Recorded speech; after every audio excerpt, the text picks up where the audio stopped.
중요한 건 여기서 환자분의 구취 원인이 뭔지를 먼저 알아야 돼요. 그 구취 원인이 무엇이냐에 따라서 달라지기 때문에 병원에 오셔서 그걸 정확하게 진단받는 게 중요합니다. 가끔 치과 좀 부끄럽다고 하시는 분들이 있는데요. 안 그러셔도 돼요. 저는 이게 일이에요. 이런 걸 해결해드리는 의사이기 때문에 저를 믿고 와주시면 제대로 시원하게 스케일링 해드릴 거니까요. 한번 내원하시면 됩니다. 안녕하세요. 환자보다 깐깐한 치과의사 오원장입니다. 오늘은 이제 입냄새에 대해서 좀 이야기를 좀 해보려고 하는데요. 이제 간혹 양치를 정말 열심히 하는데도 입냄새가 나는 경우가 있잖아요. 그런 건 왜 그런 거죠? 그거 피디님 얘기죠? 맞죠?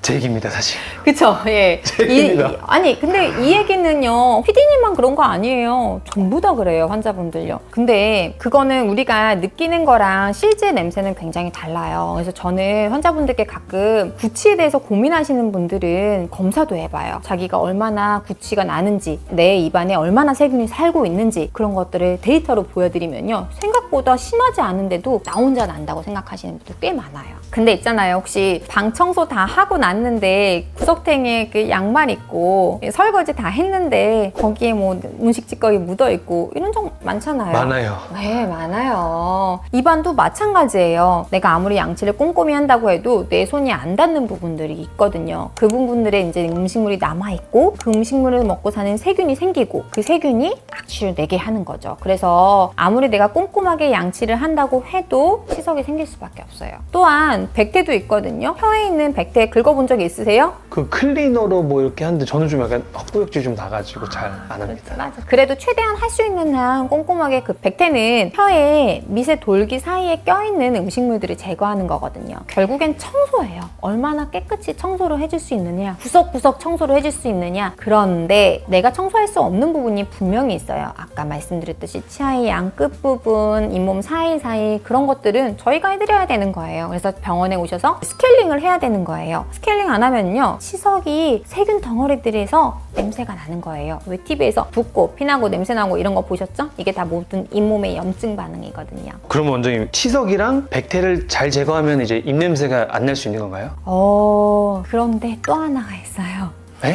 또 하나가 있어요? 예, 편도결석이라고 들어본 적 있으세요? 아니요. 없죠. 사실은 잘 모르시는 분들 많아요. 이거는요, 사실은 목구멍이 이렇게 파이프처럼 들어가는 구멍 같은데 이 목구멍에도 우리 입안에 있는 쓰레기를 청소할 수 있는 부분들이 있거든요. 이 청소하는 부분에 세균들이 가득가득 모여 있는 거예요. 쓰레기 봉투처럼 입안에 있는 세균들을 한쪽을 모아주는 거죠. 그래서 그게 쌓이다 보면 좀 딱딱하게 굳어지는데 딱딱하게 굳어진 그게 바로 편도결석이라는 건데요. 여러분들 가끔 기침할 때 뭐가 이렇게 노란 게 튀어나오는 거 아시나 모르겠는데 그런 것들 때문에 또 냄새가 날 수 있어요. 그럼 그 편도결석은 어떻게 좀 없앨 수 있나요? 간혹 그거 제거한다고 막 목구멍 찔러갖고 속안에까지 막 이렇게 긁어보시는 분들이 있고 하는데 그런 건 혼자 못 제거해요. 병원에서 오셔갖고 저희들이 제거해드리거나 이비인후과에서 봐드리거든요. 중요한 건 여기서 환자분의 구취 원인이 뭔지를 먼저 알아야 돼요. 그 구취 원인이 무엇이냐에 따라서 달라지기 때문에 병원에 오셔서 그걸 정확하게 진단받는 게 중요합니다. 때로는 그게 치석 때문이었으면 치석을 깨끗이 제거하고 잇몸 치료를 해야 될 수도 있고요. 또는 그게 뭐 백태나 아니면 아까 말씀드린 편도결석인 경우에는 그거를 제거하는 걸 말씀드릴 수도 있고요. 경우에 따라서는 진짜 냄새 안 나는데 나 혼자 그렇게 생각하실 수도 있어요. 그런 경우에는 아까 말씀드린 그 입안의 세균 검사 같은 걸 해서 환자분 괜찮다는 얘기를 좀 해드리는 겁니다. 병원은요, 문제가 있어서 오는 게 아니고요, 괜찮다는 얘기를 들으러 오시는 거예요. 그래서 우리 피디님도 병원에 오셔서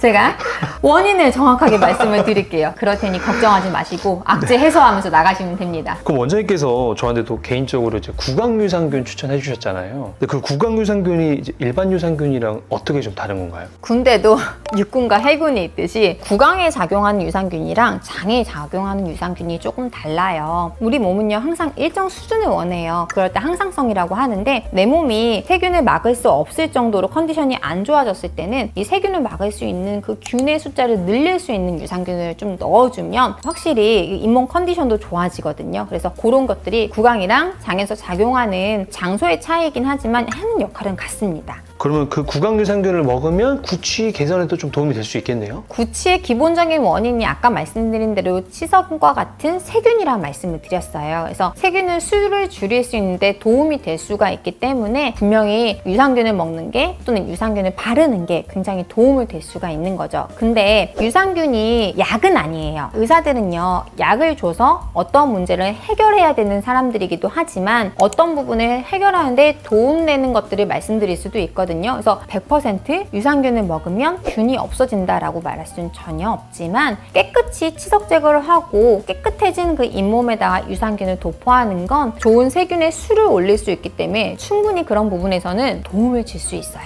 그래서 오늘 이렇게 입냄새에 대한 거 좀 얘기를 해봤는데 우리 피디님 아셨죠? 한번 오세요. 알겠습니다. 부끄러워하지 마시고요. 가끔 치과 좀 부끄럽다고 하시는 분들이 있는데요. 안 그러셔도 돼요. 저는 이게 일이에요. 이런 걸 해결해드리는 의사기 때문에 저를 믿고 와주시면 제대로 시원하게 스케일링 해드릴 거니까요. 한번 내원하시면 됩니다. 추가적으로 또 궁금하신 사항 있으시면 댓글 남겨주시고요. 그럼 지금까지 환자보다 깐깐한 치과의사 오원장이었습니다.